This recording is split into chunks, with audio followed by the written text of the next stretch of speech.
Bonjour à tous et à toutes, c'est Chaplin, impérateur de la Légiotria Gallica, j'espère que vous allez bien. On se retrouve aujourd'hui pour le premier épisode de notre suivi du tournoi Total War Rome 2 que j'ai organisé sur le serveur de la Légiotria Gallica, le lien dans la description, le 3 décembre 2022, où nous sommes donc sur un tournoi double, comme vous l'avez vu sur la miniature.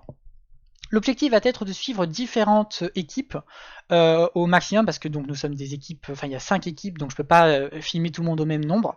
Donc ça va être de suivre des équipes pour filmer leurs matchs tout simplement et les mettre sur YouTube, commenter en direct un petit peu comme on fait d'habitude, mais jusqu'ici nous avions fait des vidéos chill, vraiment, c'était voilà, des batailles comme ça le soir. Là l'objectif c'est quand même de filmer dans un tournoi, donc avec un peu plus de challenge et voilà, donc avant chaque vidéo, là celle-ci est un petit peu exceptionnelle, c'est la première, je vous mettrai ce tableau avec le match à venir et l'avancée du tournoi à côté. Donc là pour l'instant évidemment rien n'a été fait, je tourne ça pendant que le tournoi est en train de se faire, les joueurs sont sur Discord là, donc rien n'a été fait, mais effectivement, l'objectif, c'est de vous faire un suivi du tournoi et de faire des focus sur certaines batailles que je peux faire. Évidemment, il aurait été possible de demander aux joueurs que je ne peux filmer de m'envoyer des vidéos, mais ça perd vraiment le côté peps de voir le truc en direct, et puis ça me ferait beaucoup de rush. Bon, autant ne pas le faire, donc voilà. Je vous laisse donc tout de suite avec le premier match à venir, c'est-à-dire Pépouze Didou contre Romulusa Zorex, avec Pépouze et Didou en attaque et Romulusa Zorex en défense. Allez, bonne vidéo à tous.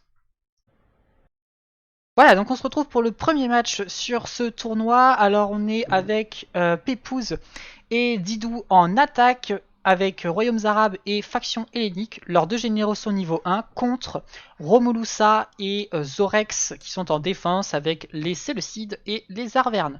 Je commence un petit peu plus tôt cette vidéo par rapport aux autres, vous verrez, ça s'enchaînera beaucoup plus vite. Pour rappeler que les règles de mes tournois sont vraiment un peu spéciales, donc je rappelle rapidement que les généraux valent des points en fait. Tuer le général adverse va vous rapporter un certain nombre de points. C'est pour ça que je précise que les généraux sont niveau 1. Si par exemple le général de Didou meurt, et qu'il est actuellement niveau 1, j'ai dit, eh bien en face ils gagneront 1 point. Si il survit, ce général, eh bien à la bataille prochaine, il sera niveau 2. À chaque fois qu'un général passe une bataille en survivant, il gagne un niveau. Et donc, à la prochaine bataille, s'il serait tué, il donnerait 2 points à l'adversaire. Donc les généraux ont vraiment une importance particulière dans mes tournois, mais en fait c'est un principe que j'aime bien. C'est-à-dire que pour moi, alors l'objectif c'est pas du tout de refaire des grandes batailles historiques, machin bidule, on est sur des tournois. Mais je vous invite à être prudent par rapport aux prochaines annonces qu'il y aura sur le serveur. Dans tous les cas, par rapport à mes tournois, l'objectif c'est pas de refaire des grandes batailles comme il y a eu. Par contre, quand même, je pense que il faut montrer l'importance d'un général. Et je trouve qu'un joueur qui arrive à tuer le général adverse a le droit d'être valorisé par rapport à du coup cette action. Ou à l'inverse, le joueur qui perd son général doit être dévalorisé en donnant plus de points à son adversaire parce qu'il n'a pas su sauvegarder son général. Ça peut renverser des batailles en fin de partie. Pourquoi? Par fin de tournoi. Pourquoi? Parce que là, on va faire 5 batailles dans ce tournoi, ce qui veut dire que, eh bien, si par exemple un joueur ne perd pas son général, puisque chaque joueur va jouer 4 fois, eh bien, son général peut valoir 5 points. Rendez-vous compte, vu qu'il y a un système de notation par rapport à la bataille, si vous faites une victoire de justesse, ça vaudra plus qu'une victoire à la Pyrrhus, par exemple, eh bien, ça veut dire que vous pouvez gagner beaucoup de points sur général. Parce que c'est un général qui a gagné l'expérience, parce que c'est un général qui a... Voilà. Donc les généraux, en fin de tournoi, peuvent vraiment être très importants. C'est un système qui fonctionne bien, et qui, effectivement, est, je trouve... Hop, attendez, je précise aux joueurs qu'ils peuvent y aller. Et c'est un système qui permet un peu de rajouter du pep. C'est pas juste une bataille comme ça où on se balance, c'est une bataille où le général, quand on l'envoie, il faut être prêt. Il faut être dans la conception de ce qu'est un général dans une bataille antique, même médiévale dans une moindre mesure. Et donc c'est voilà, c'est pour moi très très important. Alors je précise, la bataille va commencer. Je vais essayer d'être très rapide sur la présentation des armées. C'est évidemment du direct, donc je ferai au mieux pour être le plus audible possible. On va reculer ma petite chaise. Je suis désolé pour les craquements. Elle est aussi vieille que mes vieux os. Mais autrement, j'aimerais remercier Aran Ankalima puisque il va remplacer un joueur qui a déserté le tournoi à la dernière minute, dont je ne citerai pas le nom, ce serait lui donner de l'importance. Donc je voudrais grandement remercier Aran Kalima avant que la bataille, le tournoi ne commence. Aran Kalima qui sera filmé un peu plus tard dans le tournoi. Alors nous avons donc les Séleucides joués par Romulusa. On va avoir des archers lourds syriens, de très bons archers, hein, magnifiques, armurés et avec de gros dégâts. On va avoir des Turéophoroi en quantité astronomique. Une armée en fait complètement remplie de Turéophoroi. Bon, alors ça peut valoir le coup. Je suis totalement d'accord avec ce que dirait Gimbran, les Turéophoroi c'est un couteau suisse. C'est très efficace contre tout, ça a des munitions, c'est vraiment génial. Ensuite, on va avoir un général, pardon, j'ai pas vu, qui était piqué au bouclier d'argent. Ah, un général bouclier, piqué tout seul, parce que bon, quand on a une armée de piqué, pourquoi pas, mais là c'est assez intéressant. Les Arvernes, on va avoir 2 guerriers fidèles joués par Zorek, des bretteurs d'élite et 5 chasseurs gaulois avec un guerrier fidèle. Je rappelle que cette équipe est en défense, donc elle n'a pas la nécessité d'avancer. Alors encore une fois, là je vous invite à lire les règles de mon tournoi, de mes tournois si vous rejoignez le serveur. Les joueurs peuvent il y a un système d'attaque-défense, et les défenseurs ne sont pas obligés, ils peuvent, mais ils ne sont pas obligés d'attaquer, d'aller vraiment chercher l'équipe adverse. A l'inverse, les attaquants sont obligés d'avancer. Ce qui ne veut pas dire qu'il faut qu'ils s'empalent sur les ennemis, ce qui veut dire qu'ils sont obligés d'être en mouvement. En fait, je fais ça pour faciliter la rapidité des batailles et enchaîner plus rapidement, et aussi que ce soit plus intéressant. 2 armées qui se regardent, c'est pas intéressant du tout. Alors du côté Massaïcil, on va avoir Cohorte du désert, hein, Pépouze bien sûr qui joue sa faction, Tirailleur lourd humide, Cohorte du désert, cohorte du désert, cohorte du désert. Attendez, je regarde. Hop. Attendez, excusez-moi. Hop.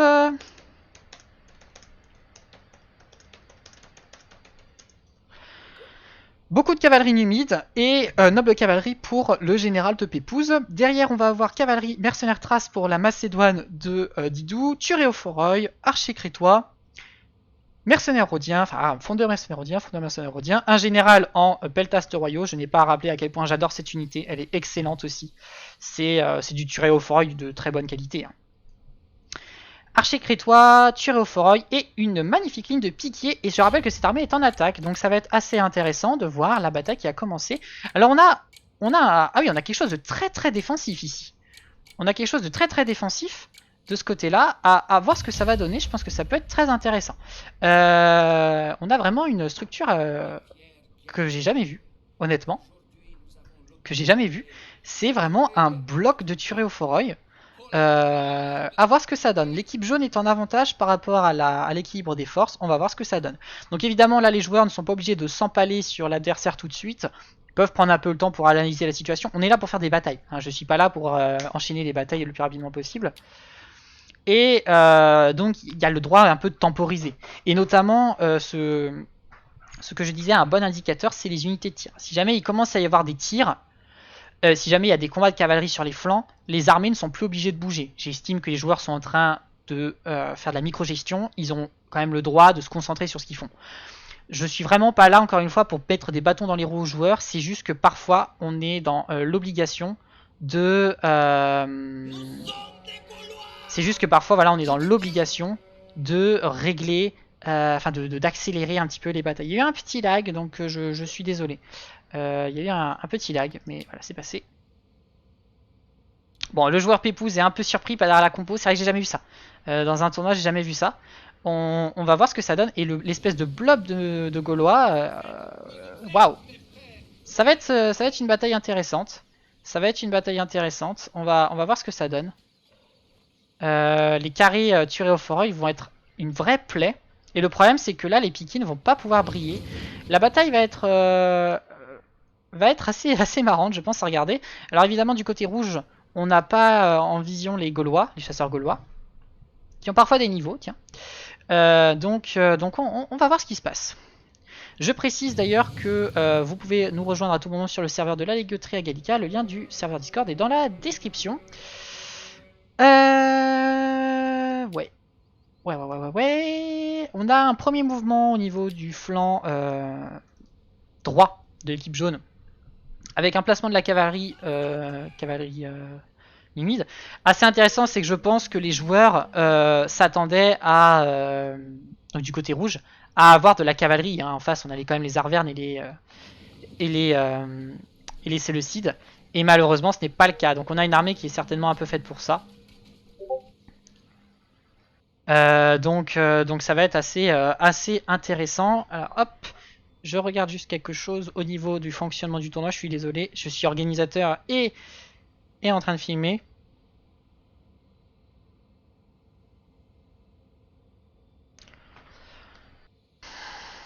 Alors, on a des premiers tirs qui sont faits.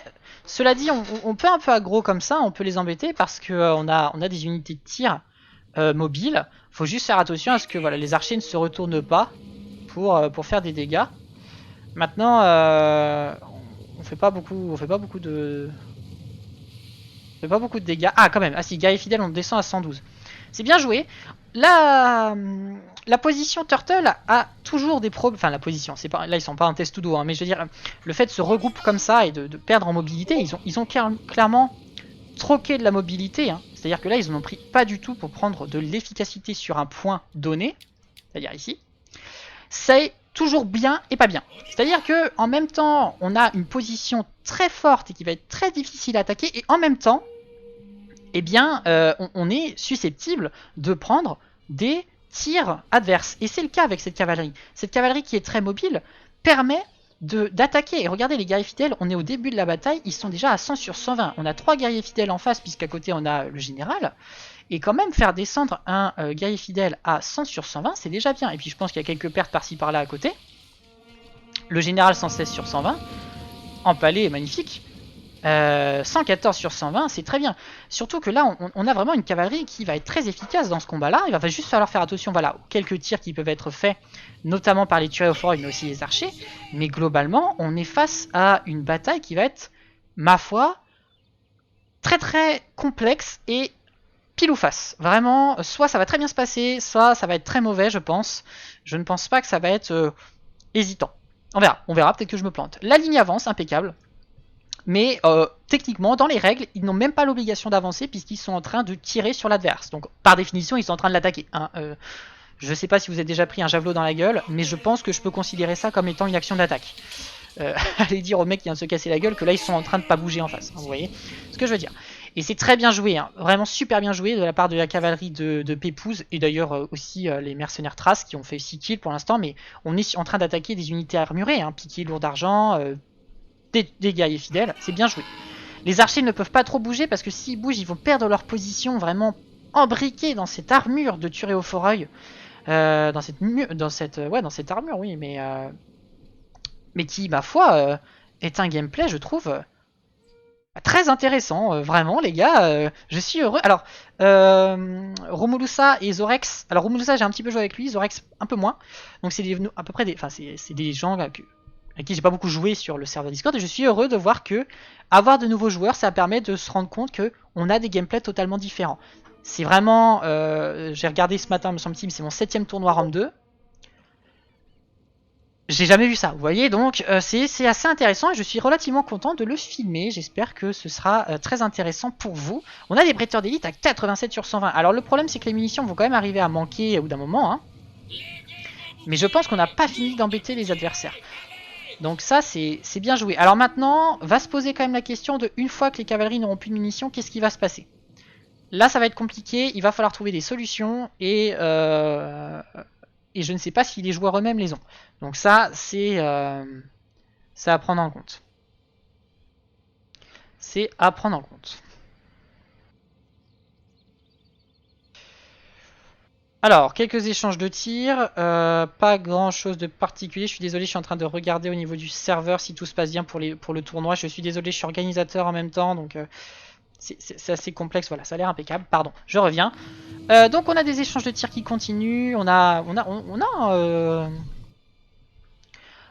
finalement de l'escarmouche hein, et de l'harcèlement qui est en train de se produire à l'arrière. Et puis sur la ligne, encore une fois, ils n'ont pas l'obligation d'avancer puisqu'ils sont en train littéralement d'attaquer. Donc là, pour l'instant, je n'ai rien à redire. Maintenant, les tueries au foreuil, là, ça va être assez spécial. Alors, je dois peut-être préciser, parce qu'en général, les gens qui font des tournois Rang 2 doivent être en train de s'affoler. Comment est-ce que je peux autoriser le fait qu'il y ait un spam de tueries au foreuil? Moi, j'ai une doctrine sur mon serveur qui a des hauts, qui a des bas. Mais j'estime que je n'ai pas le droit de demander à des joueurs de se limiter sur des unités. Alors, exception des artilleries. Effectivement, l'artillerie, je le retire parce que ça causerait trop de problèmes au niveau de l'équilibrage selon qui est en attaque, qui est en défense.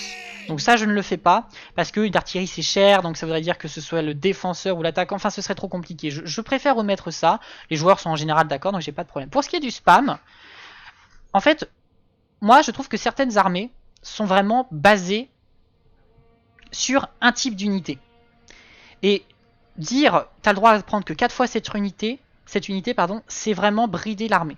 Donc je pars du principe que le spam est autorisé. Alors attention, je pourrais faire une réflexion du style t'as pris 15 unités de tir, c'est bon, évite de le refaire quand même, bien sûr, mais déjà c'est jamais arrivé en tournoi que quelqu'un prenne 15 unités de tir ou 15 cavaleries.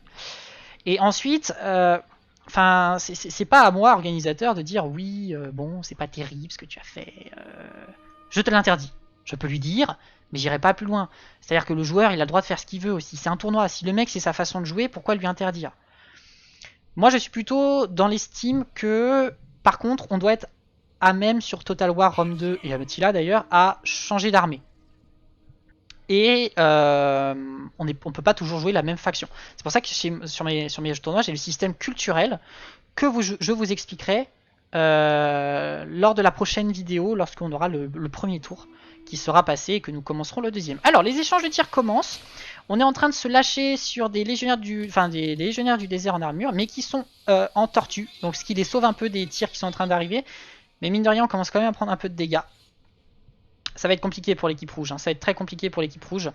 Malgré des bons contournements, des bons mouvements d'aggro, ça va être complicado là. Donc on va voir ce qui se passe. On va voir ce qui se passe.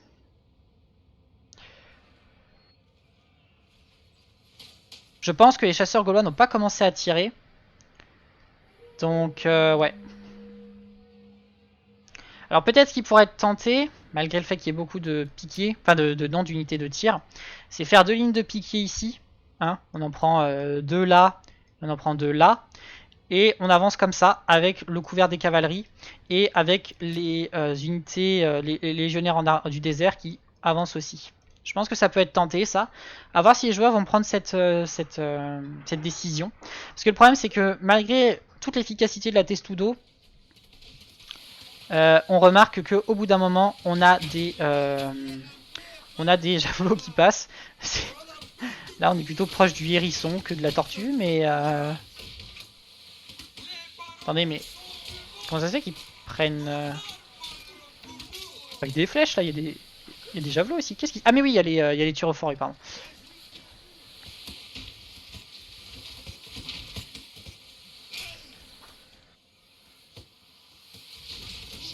Aïe.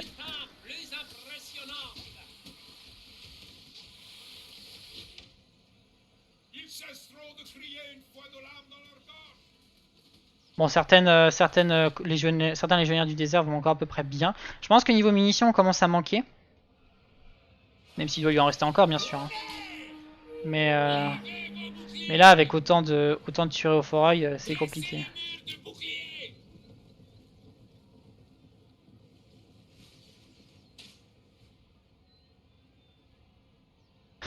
Les joueurs sont pas contents. Comment tu veux qu'on gagne autrement? Bah, vous pouvez pas là. Vous vous êtes tiré une balle dans le pied. Ah, donc Pépouze semble confiant. Moi, je ne le suis pas pour son équipe. Parce que le problème, c'est qu'au bout d'un moment, les tirs vont quand même réussir à faire des dégâts sur les légionnaires. Mais si Pépouze me dit qu'il se sent bien, why not, hein? À voir, à voir. Alors on est déjà à 12 minutes de bataille. Peut-être que je ferai des coupes. Si jamais ça bouge vraiment pas plus. Parce qu'encore une fois, là, je peux pas demander aux légionnaires à Pépouze de foncer, ce serait terrible, je veux dire, ils prendraient tellement cher. Donc, ils sont dans leur droit, c'est pas grave. On va voir comment ça se passe. Est-ce que les archers gaulois tirent? Non, ils tirent pas, hein. Donc on est toujours uniquement sur les munitions des archers syriens et des tueries aux forêts.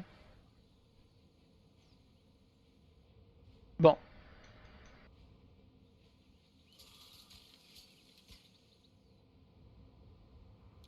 Bon.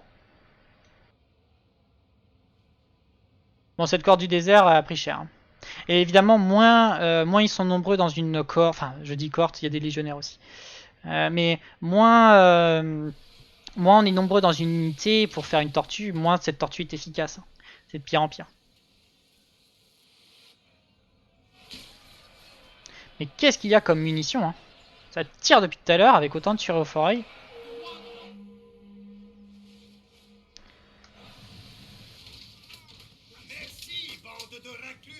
Oula, on va s'éloigner avant qu'ils disent des insultes, hein, YouTube aime pas ça. Bon alors niveau généraux, pareil, je vois pas trop comment ça peut mourir, mais on va voir.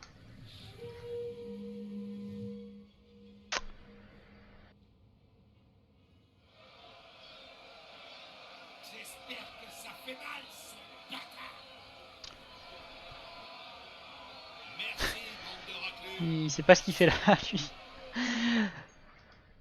Bon, je pense que ça va commencer. Enfin, je sais pas, on a combien de temps d'enregistrement? J'ai regardé. 19 minutes. Bon, ouais, va falloir commencer. Alors là, ce qui est bien, c'est que les unités de tir, du coup, n'ont pas commencé. Et on a quand même du frondeur, on a quand même plein de trucs. Je pense qu'on peut quand même faire pas mal de dégâts. Les unités de tir, c'est vrai, peuvent encore être intéressantes. Les tirailleurs lourds humides sont très forts chez Massa Isil. Et Pépouze, c'est d'ailleurs très bien les jouer. Donc à voir si ce blob ne va pas causer problème finalement. Là, on envoie les archers gaulois. À mon avis, ils vont se faire décimer la gueule, surtout en blob comme ça. Mais on va voir. On va voir ce qui se passe. Ils sont nombreux.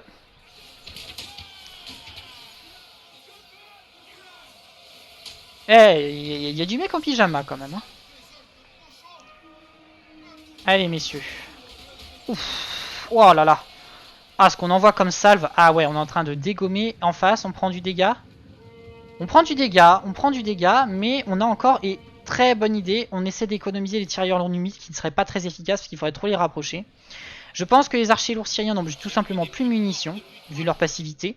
Donc on n'a plus que 4 unités de tir à s'occuper avec les problèmes des tueurs au forêt qui ont encore des munitions. Mais là on est en train de dégommer les unités de tir. Et c'est super bien joué de leur part. Et la balance est en train de revenir un peu du côté rouge, je trouve. Donc c'est une bonne idée. Alors là, le problème, on va quand même prendre du dégât parce qu'il y a beaucoup d'archers. Mais après, si les fondeurs rondiens avec leur perce armure... me semble-t-il, les fondeurs rondiens ont du perce armure. Hein. J'ai un doute. Excusez-moi, j'ai un doute. Mais dans tous les cas, on va de toute façon pouvoir dégommer les tueurs au forêt qui montent leur dos. Et puisque le carré, c'est une très bonne formation, sauf contre les unités de tir si elles ont beaucoup de munitions. Là, vous êtes une cible statique avec des mecs qui effectivement montrent leur face avec leur bouclier, mais il y a aussi des mecs qui montent leur dos. Donc à voir, on a encore... Ah la vache, on fait super mal, j'allais dire 2,5 mais je peux déjà dire 2.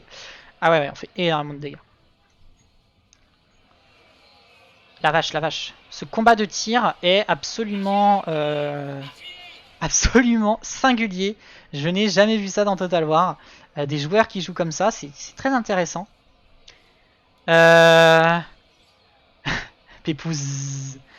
Allez, on ne trash talk pas. Hein. Ils ont une stratégie, vous avez la vôtre. Enfin, je sais que tu trash talk pas. Hein. Je sais que tu regardes la vidéo. Je sais que tu ne trash talk pas, mon brave. Ne t'en fais pas.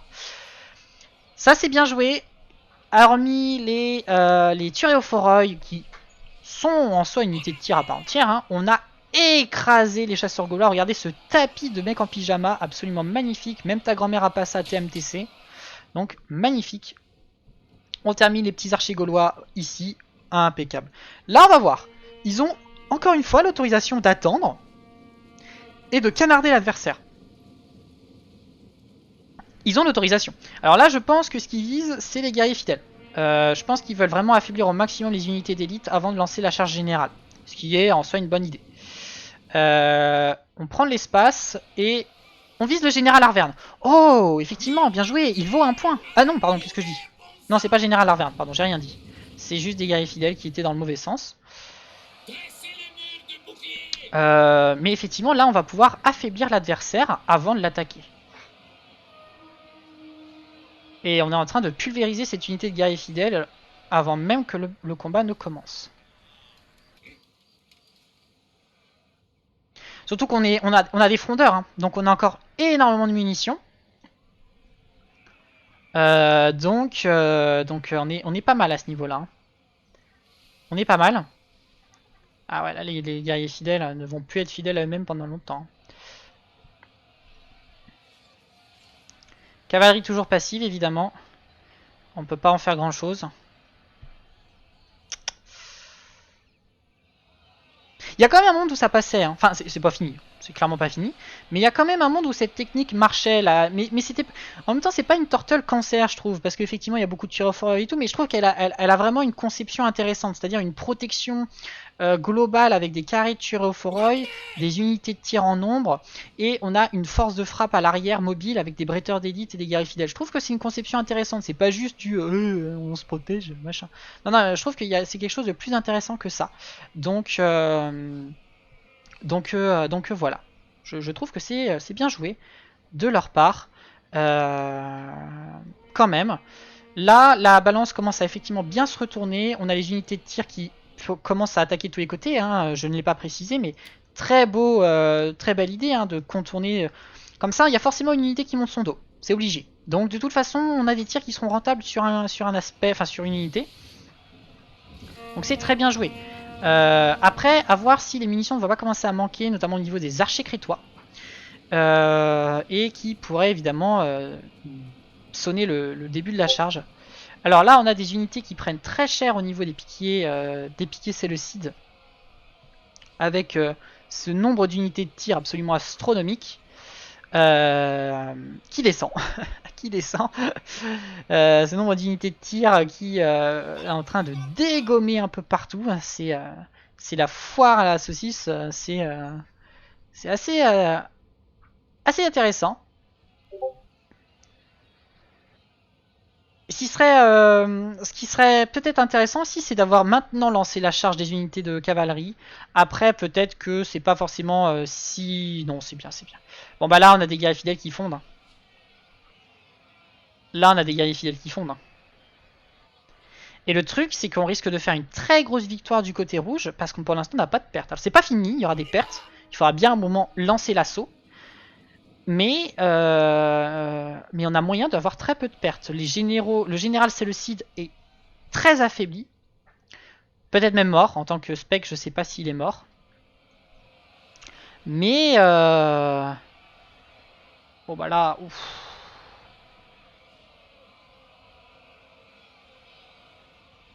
C'est pas marqué que le général est mort sur les autres unités, donc il ne doit pas être mort encore. Le général est mort. Donc le général Séleucide est mort. Donc je vais pouvoir déjà d'ailleurs le mettre sur mon petit tableau. Hop, le général Séleucide est mort. Ça va être très bien parce qu'au niveau du moral, on va assez rapidement briser les Séleucides. Alors, faut faire attention parce que du coup, on a le général Arverne qui est dans le coin qui va donner un bonus. Mais comme le général de la faction est mort, il y a quand même c'est quand même pas assez. On est en train de focus le général je ferai peut-être pas ça, moi. Là, peut-être que je commencerai à focus les tueries au foreuil. Malgré le fait qu'on a de très bonnes unités de bretteurs du côté des Arvernes, ça permettrait de rapidement briser une armée complète sur les deux. Et après, les Arvernes tout seuls, ils sont déjà très affaiblis. Je pense que Enfin, ça dépend des munitions qu'il leur reste, évidemment, c'est une information que je peux pas avoir. Mais honnêtement, moi, je chercherais quand même à affaiblir aussi le joueur Séleucide. Après, peut-être qu'ils ont complètement confiance sur le fait de défoncer les tueries au foreuil. Mais les tueries au foreuil en carré, c'est quand même une unité qui tient la route. Hein, donc, va falloir être chaud. Alors là, on va peut-être réussir à enfin faire fuir ces guerriers fidèles. Et du coup, hormis le général, on n'a plus de guerriers fidèles.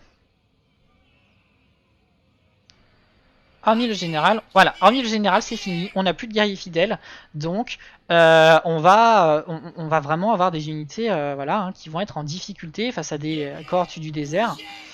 On va voir. On va voir. La cavalerie va évidemment être très peu utilisée à partir de maintenant qu'elle n'a plus de munitions, hein, parce que en face, on a des tueries au foreuil encore. Donc effectivement, il va falloir être prêt. Tu la commandes, chap? Oui. Oui. Non, ça va, je m'en sors, les gars. C'est gentil de demander. Oh là là. C'est gentil de demander. Bon allez, ça y est, la charge générale est donnée, les piquets qui avancent, magnifique. Alors c'est... Moi j'avais eu des cours avec Émeric Flamand qui était spécialiste de la Macédoine antique. Et qui disait qu'une phalange de Macédoniens ça marchait déjà presque pas statique. Alors en plus en mouvement c'est super compliqué à imaginer. Ça marchait pendant un certain temps et au bout d'un moment le désordre de la bataille faisait qu'une belle phalange comme on le voit sur Rome 2 c'est pas possible en fait. Les hommes là, après là en plus ils sont que 4 en profondeur mais normalement ils sont 8 sur une phalange. Donc on a vraiment une armée extrêmement complexe à garder en cohésion. Et très rapidement, ça pouvait vraiment devenir le gros bordel. Donc bon, à voir ce qui se passe au niveau de la ligne. Là, j'arrête de blablater. Même si la phalange est quand même absolument splendide sur Rome 2. Je trouve que c'est vraiment beau. Et là, évidemment, hein, les piquets n'ont pas pris cher par les unités de tir. Donc ils arrivent au corps à corps presque full life. Et on est en train de dégommer ce qu'il y a. Donc on va voir ce qui se passe. On a quand même un gros blob de bretteurs, hein, d'élite notamment, avec des guerriers fidèles à peu près full life. À voir ce qu'on en fait. On a vraiment un mouvement de contournement qui est en train de se mettre en place par la cavalerie. Et vous voyez, effectivement l'équipe jaune être encerclée de toutes parts par un mouvement qui a été, ma foi, très bien orchestré. Alors, est-ce qu'au niveau de la ligne principale, on commence à avoir des pertes au niveau des tueries au forog, hein, donc mine de rien, ça va peut-être craquer à ce niveau-là. Ça va peut-être quand même craquer à ce niveau-là. On a des piquets sur tous les fronts. Alors attention, les piquets, ils sont mis un peu spécialement. En même temps, ils attaquent des carrés, donc je pense que c'est compliqué de garder la formation. Mais à voir ce qui se passe. On a des tueries au forêt sur les flancs qui ne sont pas engagés. On va avoir les peltastes royaux ici. Donc ouais, on a encore des unités, on a encore des munitions dans les cavaliers, d'accord. Et bah très bien, c'est impeccable ça pour l'équipe rouge. Ah ouais, le centre a été totalement déserté pour mettre en place une ligne de défense sur l'extérieur du cercle d'avant, hein, pour essayer de protéger au maximum nos flancs, éviter une brèche qui serait catastrophique et qui causerait de lourds dégâts. Mais malheureusement, je pense que je peux quand même dire GG à l'équipe rouge parce que de toute façon, il leur reste énormément de piquets. Les piquets, c'est simple. S'ils ne sont pas engagés, s'ils ne sont pas affaiblis, c'est en fin de partie indestructible. Et la raison d'ailleurs pour laquelle je n'interdis pas les carrés de piquets fondamentalement dans mes tournois, même si j'explique que si jamais c'est vraiment un mec qui ne bouge pas, c'est un peu chiant. La raison pour laquelle je ne les interdis jamais dans les 7 tournois que j'ai fait jusqu'ici, c'est que si jamais tes piquets sont encore intacts à la fin de la bataille et que le mec a encore les ressources pour faire un carré de piquet, ça veut dire que pendant certainement la bataille, honnêtement c'est pratiquement systématiquement que j'ai vu ça, hein, le mec ses piquets n'ont pas été attaqués, ils n'ont pas été focus. Donc de fait, si à la fin il reste que des piquets, on va pas lui demander de faire une belle ligne qui est facilement contournable. Donc s'il se met en carré, c'est qu'il a ses raisons. Donc on peut pas, encore une fois, imposer une stratégie à des joueurs. Je trouve ça vraiment incompatible avec le but du jeu. Alors je regarde, pardon, sur... Voilà, hop, petit lag parce que j'ai fait alt-tab sur mon Discord. Voilà.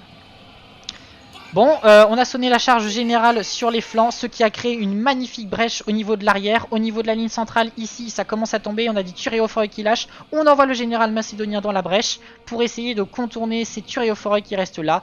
Et ici, on est en train d'annihiler l'ennemi. Et c'est une victoire de l'équipe rouge. Très bien joué à Pépouze et Didou qui ont au minimum tué un général. Le général Séleucide. Je ne vois pas le général Arverne. Et évidemment, je ne sais pas s'il est mort. Il a fui au minimum et il est peut-être mort, ce qui leur ajouterait 2 points. Donc ce serait vraiment super bien joué, sachant que du coup leurs généraux ne sont pas morts. Donc on a des joueurs qui ont fait une très belle bataille et qui commencent très bien leur tournoi actuel, avec une bataille qu'ils remportent haut la main, je trouve.